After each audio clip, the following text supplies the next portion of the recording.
नमस्कार, द्रोणा में आपका स्वागत है।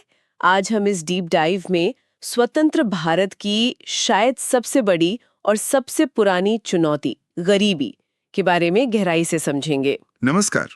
हम इसे सिर्फ एक आर्थिक समस्या की तरह नहीं देखेंगे। आज हम इसके कई चेहरों, इसकी गहराइयों और उन कहानियों पर बात करेंगे जो अक्सर आंकड़ों के शोर में खो जाती हैं। बिल्कुल। और इस बातचीत को शुरू करने के लिए मेरे पास एक आंकड़ा है जो मुझे लगता है पूरी कहानी का रुख बदल देता है। अच्छा। नीति आयोग की एक रिपोर्ट है, उसके मुताबिक 2005 से लेकर 2021 के बीच भारत में जो बहुआयामी गरीबी है वो 55% से घटकर सिर्फ 15% रह गई। 55 से 15? हाँ, 55 से 15%। ये कोई छोटा मोटा बदलाव नहीं है। इसका मतलब है कि सिर्फ इन 15-16 सालों में 13.5 करोड़ से ज्यादा लोग गरीबी से बाहर निकले हैं। 13.5 करोड़, ये संख्या ये तो ऑस्ट्रेलिया की कुल आबादी का लगभग 5 गुना है। ये तो सुनने में किसी क्रांति जैसा लगता है भी। पर सवाल ये है कि जब इतने लोग गरीबी से बाहर निकल आए तो आज भी हमें जमीन पर गरीबी इतनी ज्यादा क्यों दिखती है? इसका असल मतलब क्या है? और यही आज की हमारी पड़ताल का मकसद है।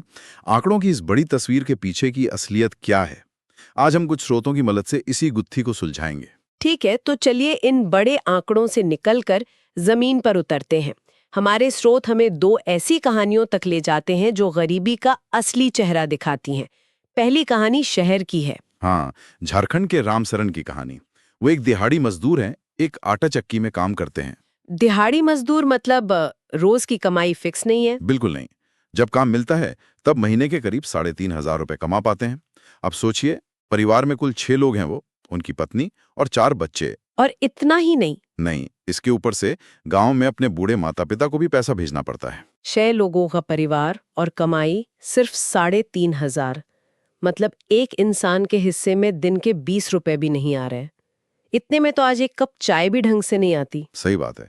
उनकी पत्नी भी घरों में काम करके महीने के 1,500 रुपए और कमा लेती हैं, लेकिन फिर भी परिवार को 2 वक्त की दाल चावल की रोटी जुटाना भी एक संघर्ष है। और ये संघर्ष सिर्फ खाने तक तो सीमित नहीं होगा। नहीं, बिल्कुल नहीं। उनका जो बड़ा बेटा है वो परिवार की मदद करने के लिए एक चाय की दुकान पर काम करता है। नए कपड़े तो एक सपना है जो तभी पूरे होते हैं जब पुराने बिल्कुल तार तार हो जाएं। जूते पहना तो जैसे कोई लग्जरी हो। ये शहर की चकाचौंध के पीछे छिपी एक बिल्कुल अलग दुनिया है। हाँ। और फिर शहर से दूर गांव का अंधेरा है। दूसरी कहानी उत्तर प्रदेश के लखा सिंह की है। वो भूमिहीन है। हाँ, मतलब उनके पास अपनी 1 इंच जमीन भी नहीं है। वो बड़े किसानों के खेतों में दिन भर काम करते हैं। तो यहाँ भी आय की कोई गारंटी नहीं होगी। लोग गेहूं या दाल।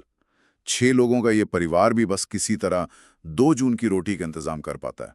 रहते हैं गांव के बाहर एक कच्ची झोपड़ी में। और जो बात मुझे सबसे ज्यादा चुभती है वो ये कि उनके पिता की मौत टीबी से हो गई। इलाज के अभाव में। सोचिए, एक ऐसी बीमारी जिसका इलाज आज मुमकिन है, सस्ता भी है, लेकिन गरीबी ने उनसे वो हक भी छीन लिया। ये कहानियां सुनकर आपके मन में क्या आता है, हमें नीचे कमेंट्स में जरूर बताइएगा। इन 2 कहानियों में एक पैटर्न है, एक कॉमन थ्रेड है। ये सिर्फ भूख या पैसे की कमी की कहानियां नहीं है। नहीं, इनमें गरीबी के वो अदृश्य धागे दिखते हैं जो इंसान को जकड़ लेते हैं। बेरोजगारी, भूमिहीनता, परिवार का बड़ा आकार, अशिक्षा, खराब सेहत, साफ पानी की कमी। और इन सबसे ऊपर एक लाचारी का एहसास, हर जगह अपमान का सामना करना। बिल्कुल। ये महात्मा गांधी की उस बात की याद दिलाता है कि भारत असल में आजाद तब होगा जब उसका सबसे गरीब इंसान भी मानवीय पीड़ा से मुक्त हो जाए। सही कहा। लेकिन इस पीड़ा को, इस गरीबी को हम आधिकारिक तौर पर मापते कैसे हैं? ये गरीबी रेखा या पॉवर्टी लाइन का आइडिया क्या है? देखिए, जो पारंपरिक तरीका था वो बड़ा सीधा साधा था। ये इस बात पर आधारित था कि कोई परिवार अपनी जरूरी चीजों पर कितना खर्च कर पाता है। जरूरी चीजें मतलब रोटी, कपड़ा, मकान, ईंधन, बिजली, पढ़ाई और दवाई का खर्चा। मैंने सुना इसमें कैलोरी का भी कोई हिसाब किताब था। हाँ, वो भी था। खाने की जरूरत को कैलोरी से मापा जाता था। गांव के लिए 2400 कैलोरी रोज और शहर के लिए 2100 कैलोरी। गांव में ज्यादा क्यों? क्योंकि वहां शारीरिक मेहनत ज्यादा होती है तो ऊर्जा की जरूरत भी ज्यादा होती है। लेकिन इस तरीके में एक बड़ी समस्या थी। क्या समस्या थी? ये तरीका गरीबी की एक बहुत ही अधूरी तस्वीर दिखाता था।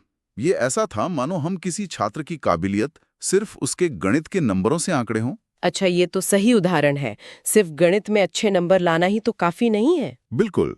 हमें उसका विज्ञान, उसकी भाषा, खेलों में उसकी रुचि, सब कुछ देखना होगा, है ना? हाँ बिल्कुल। ठीक यही बात गरीबी पर लागू होती है। इसीलिए अब भारत गरीबी को मापने के लिए एक नए और बेहतर तरीके का इस्तेमाल करता है। और वो क्या है? उसे कहते हैं राष्ट्रीय बहुआयामी गरीबी सूचकांक, यानी national multi dimensional poverty index, संक्षेप में NMPI। NMPI। हाँ, ये छात्र की पूरी रिपोर्ट कार्ड देखता है, सिर्फ एक विषय के नंबर नहीं। ये तो बहुत दिलचस्प है।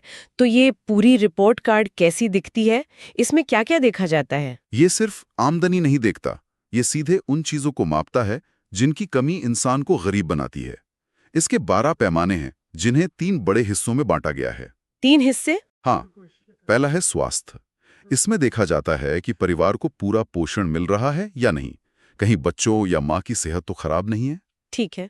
दूसरा है शिक्षा, यानी बच्चे स्कूल जा रहे हैं या नहीं और उन्होंने कितनी पढ़ाई की है। और तीसरा हिस्सा? तीसरा और सबसे जरूरी हिस्सा है जीवन स्तर। हाँ, जीवन स्तर मतलब क्या घर में खाना पकाने के लिए स्वच्छ ईंधन है, या औरतें आज भी धुएं में खाना बना रही हैं?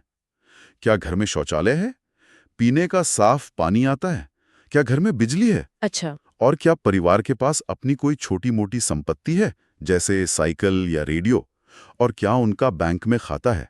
एक मिनट, ये जो जीवन स्तर वाले पैमाने हैं, खाना पकाने का ईंधन, सफाई, पीने का पानी, ये तो बहुत ही बुनियादी चीजें हैं।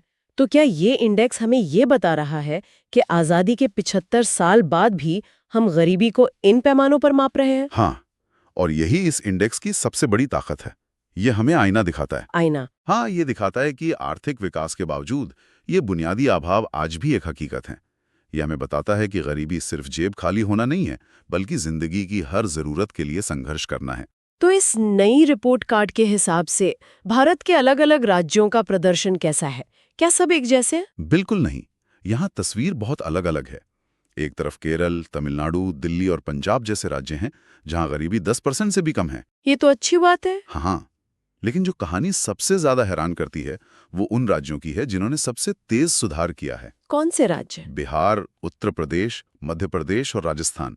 इन राज्यों में गरीबी में सबसे तेज गिरावट देखी गई है। ये तो बड़ी दिलचस्प बात है। मतलब गरीबी कम करने का कोई एक जादुई फॉर्मूला नहीं है। हमारे स्रोत बताते हैं कि केरल ने शिक्षा और स्वास्थ्य पर जोर दिया, तो पश्चिम बंगाल में भूमि सुधारों से मदद मिली। और आंध्र प्रदेश, तमिलनाडु में सस्ता अनाज बांटने की योजना ने काम किया। तो इसका मतलब ये है कि हर राज्य को अपनी लड़ाई खुद ही लड़नी होगी, अपनी रणनीति खुद बनानी होगी। काफी हद तक हाँ, हर राज्य की अपनी जमीनी हकीकत है। लेकिन अगर हम गरीबी के इस नक्शे पर और जूम इन करें, किसी एक राज्य के अंदर झांकें, तो तस्वीर और भी जटिल हो जाती है। मतलब? वहां हमें समाज की वो परतें दिखती हैं जिन पर गरीबी की मार सबसे ज्यादा पड़ी है। आप सामाजिक और आर्थिक समूहों की बात कर रहे हैं? हाँ, हमारे स्रोत साफ दिखाते हैं कि कुछ समूह बाकियों के मुकाबले कहीं ज्यादा कमजोर हैं। सामाजिक तौर पर देखें तो अनुसूचित जाति और अनुसूचित जनजाति के परिवारों में गरीबी बहुत ज्यादा है। और आर्थिक तौर पर? आर्थिक तौर पर गांव के खेतीहर मजदूर और शहर के दिहाड़ी मजदूर सबसे ज्यादा असुरक्षित हैं। एक आंकड़ा तो वाकई झकझोर देने वाला है। स्रोत के मुताबिक भारत में गरीबी का औसत अगर 22% है, तो अनुसूचित जनजातियों में ये आंकड़ा लगभग दुगना यानी 43% है। हाँ, 43%। मतलब 100 में से 43 लोग अपनी बुनियादी जरूरतें भी पूरी नहीं कर पा रहे। ऐसा क्यों है? इतना बड़ा फर्क क्यों है? इसे समझने के लिए 2 कॉन्सेप्ट्स को समझना बहुत जरूरी है।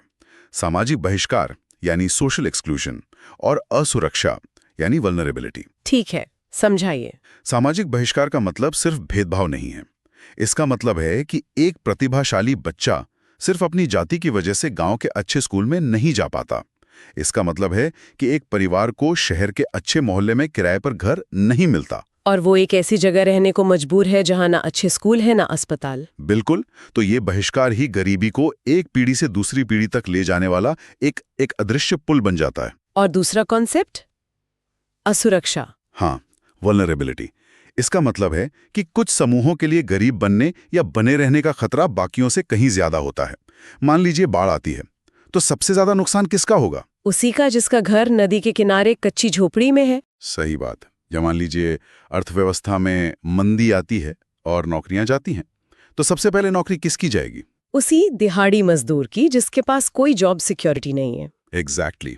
ये समूह हमेशा किनारे पर खड़े होते हैं, जहां से गरीबी के गड्ढे में गिरने का खतरा सबसे ज्यादा होता है। अगर हम भारत से बाहर निकलकर पूरी दुनिया को देखें तो वहां क्या तस्वीर दिखती है? विश्व बैंक के मुताबिक जो इंसान रोजाना $2.15 यानी लगभग 180 रुपए से कम में गुजारा कर रहा है, वो अत्यधिक गरीबी में जी रहा है। और वैश्विक स्तर पर क्या हो रहा है? अच्छी खबर यह है कि दुनिया भर में गरीबी कम हुई है। खासकर चीन और दक्षिण पूर्व एशिया के देशों ने तो कमाल ही कर दिया है।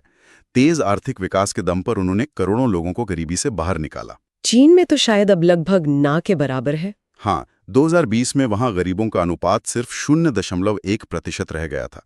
हमारे क्षेत्र यानी दक्षिण एशिया में भी बहुत तेजी से गिरावट आई है, जिसमें भारत का बहुत बड़ा योगदान है। लेकिन अफ्रीका, हाँ, उप सहारा अफ्रीका के कई देशों में गरीबी आज भी एक बहुत बड़ी चुनौती बनी हुई है। तो वापस भारत पर आते हैं। यहाँ इतनी गहरी और व्यापक गरीबी की जड़ें कहाँ हैं? इसके मुख्य कारण क्या रहे हैं? स्रोत इसके लिए कई वजह बताते हैं। एक तो ऐतिहासिक वजह है ब्रिटिश राज। वो तो है ही। उनकी नीतियों ने भारत के पारंपरिक उद्योगों जैसे कपड़ा उद्योग को तबाह कर दिया और देश के आर्थिक विकास को एक तरह से रोक दिया। और आज़ादी के बाद? आज़ादी के बाद भी 1980 के दशक तक हमारी विकास दर बहुत धीमी रही और दूसरी तरफ जनसंख्या बहुत तेजी से बढ़ रही थी। तो जब केक छोटा हो और खाने वाले ज्यादा, तो हर किसी के हिस्से में बहुत कम आता है। नौकरियों के मौके भी बहुत सीमित थे। बिल्कुल। फिर जमीन और दूसरे संसाधनों का बंटवारा भी तो हमेशा से असमान रहा है। हाँ, ये एक बहुत बड़ा कारण है। भूमि सुधार कानून तो बने, लेकिन ज्यादातर राज्यों में वो ठीक से लागू ही नहीं हो पाए। नतीजा ये हुआ कि आज भी एक छोटी सी आबादी के पास देश की ज्यादातर जमीन और संपत्ति है। और एक और कारण है जिसके बारे में कम बात होती है, कर्ज का जाल। मतलब सामाजिक वजह हैं, जैसे शादी ब्याह या दूसरे समारोहों में होने वाला खर्च। हाँ, गरीब परिवार भी सामाजिक दबाव में आकर इन चीजों पर अपनी हैसियत से ज्यादा खर्च कर देते हैं, जिसके लिए उन्हें ऊंची ब्याज दरों पर कर्ज लेना पड़ता है। और फिर ये कर्ज एक ऐसा दलदल बन जाता है जिससे निकलना नामुमकिन हो जाता है। बिल्कुल, ये कर्ज गरीबी की वजह भी है और नतीजा भी। तो इस बहुआयामी चुनौती से निपटने के लिए भारत की रणनीति क्या रही है? हमारे स्रोत बताते हैं कि भारत ने मुख्य रूप से दोहरी रणनीति अपनाई है। इसे आप टू प्रोंग्ड अटैक कह सकते हैं। वो क्या है? पहला है आर्थिक विकास की रफ्तार तेज करना, और दूसरा है सीधे गरीबों को फायदा पहुंचाने वाले लक्षित कार्यक्रम चलाना। अच्छा, मतलब एक तरफ पूरी अर्थव्यवस्था को बढ़ाओ। हाँ, ताकि सबकी नाव ऊपर उठे, और दूसरी तरफ जो लोग डूब रहे हैं उन्हें सीधे लाइफ जैकेट भी फेंको। 1980 के दशक के बाद से भारत की आर्थिक विकास दर वाकई तेज हुई है और इसका असर तो दिखा है। जब अर्थव्यवस्था बढ़ती है तो नए अवसर पैदा होते हैं। बिल्कुल, लेकिन यहाँ एक पेंच है। आर्थिक विकास का फायदा हमेशा समाज की सबसे निचली सीढ़ी पर खड़े इंसान तक नहीं पहुंचता। विकास की नदी का पानी अक्सर ऊपर ऊपर ही बह जाता है। सही कहा।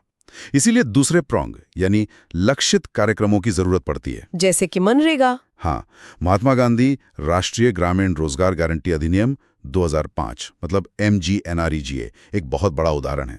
ये कानून गांव के हर परिवार को साल में 100 दिन के काम की गारंटी देता है। ये सिर्फ पैसा नहीं है, ये एक तरह की सामाजिक सुरक्षा है। हाँ, ये एक आत्मविश्वास देता है कि बुरे वक्त में उनके पास काम का एक जरिया है। इसके अलावा बच्चों के लिए PM पोषण अभियान और महिलाओं के लिए प्रधानमंत्री उज्ज्वला योजना का भी जिक्र है। हाँ, उज्ज्वला योजना सिर्फ एक गैस सिलेंडर देने की योजना नहीं है। ये उन करोड़ों महिलाओं को धुएं और बीमारी से बचाने की कोशिश है। इसी तरह PM पोषण योजना ये सुनिश्चित करती है कि बच्चे सिर्फ स्कूल आए ही नहीं, बल्कि उन्हें वहां पौष्टिक भोजन भी मिले। ये सारे प्रयास संयुक्त राष्ट्र के सतत विकास लक्ष्यों SDGs का भी हिस्सा है ना? हाँ, जिनका लक्ष्य 2030 तक दुनिया से हर तरह की गरीबी को खत्म करना है। तो आज के इस पूरी बातचीत को अगर समेटें तो ये साफ है कि गरीबी सिर्फ खाली जेब का नाम नहीं है। ये अवसरों की कमी है, स्वास्थ्य और शिक्षा का अभाव है, और सबसे बढ़कर ये सम्मान और आत्मविश्वास की कमी है। हमने ये भी देखा कि भारत ने इस लड़ाई में एक लंबा सफर तय किया है और शानदार सफलता भी हासिल की है, लेकिन ये लड़ाई अभी खत्म नहीं हुई है। नहीं, बिल्कुल नहीं। राज्यों के बीच और समाज के अलग अलग समूहों के बीच असमानता की खाई अभी भी बहुत गहरी है। बिल्कुल। और अंत में एक विचार पर सोचना बहुत जरूरी है। स्रोत इसे मानव गरीबी या ह्यूमन पॉवर्टी कहते हैं। हमें गरीबी की परिभाषा को अब और बड़ा करना होगा। इसका क्या मतलब है? सवाल अब सिर्फ ये नहीं होना चाहिए कि लोगों के पास खाने के लिए रोटी है या नहीं। सवाल ये होना चाहिए, क्या उनके पास अच्छी शिक्षा और स्वास्थ्य सेवाएं हैं? क्या उनके सिर पर एक पक्की छत है? क्या उनके पास एक सुरक्षित नौकरी है? हाँ, क्या उनके पास आत्मविश्वास है? क्या वो जाति और लिंग के भेदभाव से आज़ाद हैं? जैसे जैसे देश विकास करेगा, गरीबी की परिभाषा भी बदलनी चाहिए। हमें न्यूनतम जीवन स्तर से आगे बढ़कर एक उचित और सम्मानजनक जीवन स्तर की बात करनी होगी। और इसी विचार के साथ हम आज की चर्चा को समाप्त करते हैं, लेकिन आपके लिए कुछ सवाल छोड़ जाते हैं।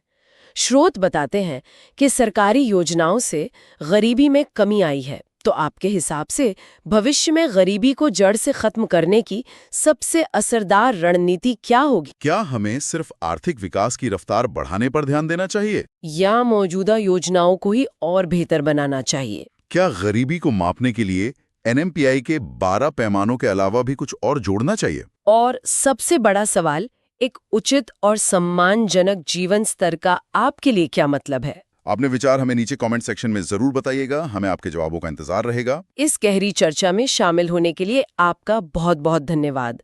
अपनी तैयारी जारी रखिए। ड्रोना की पूरी टीम की तरफ से आपको शुभकामनाएं। जल्द ही मिलेंगे एक नए विषय के साथ। नमस्कार।